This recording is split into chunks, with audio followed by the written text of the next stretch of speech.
Season of Arrivals has released, and I've had a few days to play some of the new content, level up, and test out the gameplay loops for the season. And the question I hope to answer by the end of this video is, does this season suck, and is it better than the last season? The season starts off with a cutscene that kind of recaps some of the events from Shadowkeep, and a second cutscene sets the stage for the story content we should expect this season to focus on. Rasputin seemingly has gone dark thanks to, well, the darkness. Immediately, we're thrust into the first story mission with some dialogue from Zavala letting us know that the darkness has arrived, with a pyramid ship already on Io. The pyramid ship has disabled Rasputin, and Zavala sends us there to learn more about the pyramid on Io, and also find Eris, who has been unreachable. The story setup right away is definitely more interesting than last season, thanks to it actually feeling connected to Shadowkeep and the pyramids much more than the previous seasons. Although at the end of last season there were some ties to the pyramids, it just felt like another disconnected story, so thankfully this season feels so much more like a continuation of the story from Shadowkeep. When we finally land on Io, we see the massive pyramid right above the planet, looking menacing as hell. Eventually we get pulled in and our ghost becomes possessed by the darkness briefly, again, similar to Shadowkeep. During the mission we move through some really great locations like an ascendant plane called the Court of Savathun, and the center of Io called the Cradle that has one of the most amazing looking trees and overall locations I've ever seen in a video game. A tree of silver wings. The darkness was drawn here as the last place the traveler touched in our solar system, and Eris seems very worried. This leads us right into another actually interesting story cutscene where Eris tells Zavala about Savathun and what she believes is her plan to cause a second collapse for all of us. Again, this is an actual interesting story setup that seems to have real ties to what's happening in the overarching story in the world of Destiny. Not so disconnected like Season of Dawn and Season of the Worthy, so far guys, that is a major positive, at least in my eyes. Right about now is when Bungie throws the new public event at us. Yes guys, again, another public event for the seasonal activity. While it is disappointing to see another public event, I will say that this public event called Contact is most definitely better than the Seraph Towers from last season. But that's not saying a whole lot. It's a bit more chaotic and replayable in my opinion, and is much more rewarding with the introduction of the Umbral Ngrams. Umbral Ngrams are unique engrams that can be taken to the Drifter's Umbral Decoder, which allows you to choose what type of reward they will give. For example, you can choose whether you want an armor piece or a weapon from the engram. This allows for a lot of replayability to chase the god roll weapons and the armor pieces. Leveling up what's called the Prismatic Recaster is also what allows you to make these decisions for the Umbral Ngrams, which are very similar to the bunker system from Season of the Worthy. Not as tedious though, in my opinion, because you only need to level up one system this time around. The weapons you can acquire from these engrams are all pretty decent as well, and the potential for some really solid weapons is out there. The fusion rifle, for example, is becoming one of my favorites, and of course, it's great to have a legendary version of the Boltcaster from Destiny 1. The armor set aesthetically also isn't half that bad when comparing it to other seasons. It's definitely some of the better looking armor in the game. After running a few of the new public events, another excellent story mission is available back in the Cradle on Io and the Court of Savathun. There's some more interesting dialogue in these missions, and even Ngrams speaks to us. Yes, the Ngrams we killed in the strike, who I imagine has his own throne room now, explaining how he can speak with us. Eris shares more intriguing dialogue that does seem to kind of just end the story progression for now, but I really hope that the story continues to progress as the season goes on. So far, so good when it comes to the story and the lore of the season, and finally feeling connected to the overarching narrative. The new Umbral Ngram system is great for replayability and chasing god rolls on weapons and armor pieces, but the new public event is basically more of the same and quickly gets repetitive, and of course, grinding weekly powerfuls and bounties continues to be the main way to level, which remains a very boring way to level in my personal opinion. The main reason I'm more focused on power leveling this season more than the last season is to get into the new dungeon, Prophecy. Kill him in light.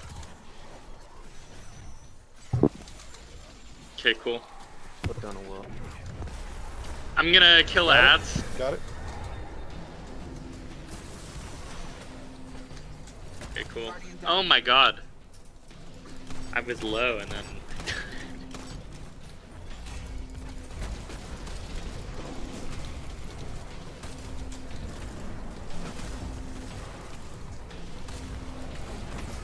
Okay, cool. I can Nighthawk him. Make sure you get the goblins. They'll make you. Yeah. Try to finish him off. Oh, fuck, goblin. Yeah. You can shoot under his shield with Xenophage.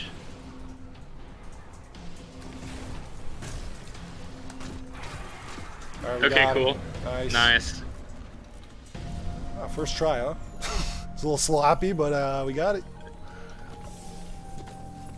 As long as you do. This is by far the best dungeon in the game, and honestly, this dungeon alone makes the price of admission for the season worth it.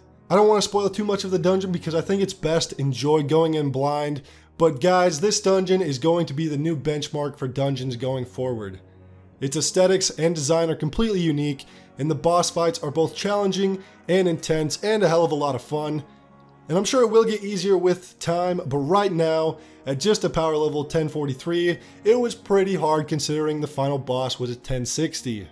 I'm going to have a video going over the dungeon in more detail sometime soon, so be sure to keep your eye out for that one. But overall guys, I just want to say that this season has probably been the best this year, at least in my opinion. The Umbral Ngram system, the story missions, and the lore, and the Prophecy Dungeon are standout pieces of content. However, the new public event is again just another public event, but better than the Seraph Towers, and I hope seasonal content is more than just public events and horde modes in the future. However, the new public event is again just another public event, but better than Seraph Towers in my opinion, and I hope future seasonal content is more than just public events and horde modes. But just because I like this season more than the last, doesn't mean my main gripes with the game have merely disappeared. Most of them still exist in fact. The power level grind continues to exist as it always has, which is just grinding weekly powerfuls and pinnacles, something I hope to see change in the future because I really don't think it's a fun way to level season after season. The game is still shallow in many regards, especially the endgame, something which I expected to continue for this season, but hopefully we'll see changed in Beyond Light. Now if you're someone who doesn't mind the current level of grind in this game, then I think you'll definitely enjoy this season. Even if the grind isn't your favorite, I think the story missions, the Umbral Ngram system, and the dungeon are well worth the time and the price of admission for me personally this season. But again, it's unfortunate to not see ritual weapons return, and to see another public event be the drawing appeal of the season besides the new dungeon. One last thing I almost forgot to mention is the new seasonal exotic, the Wither Horde. Right now this weapon is absolutely running Crucible, and almost everywhere you step, it's a taken puddle right in front of you. Of course, if you have the season pass, then you get this weapon outright, but if you didn't buy the season pass, then you will unlock it at level 35 on the free tier of the battle pass. It's a kinetic grenade launcher that leaves behind a taken pool that does damage over time. It's great for ad clear and DPS in strikes and even in raids. Right now people are basically insta-killing raid bosses with this thing, which I imagine will be patched in the future.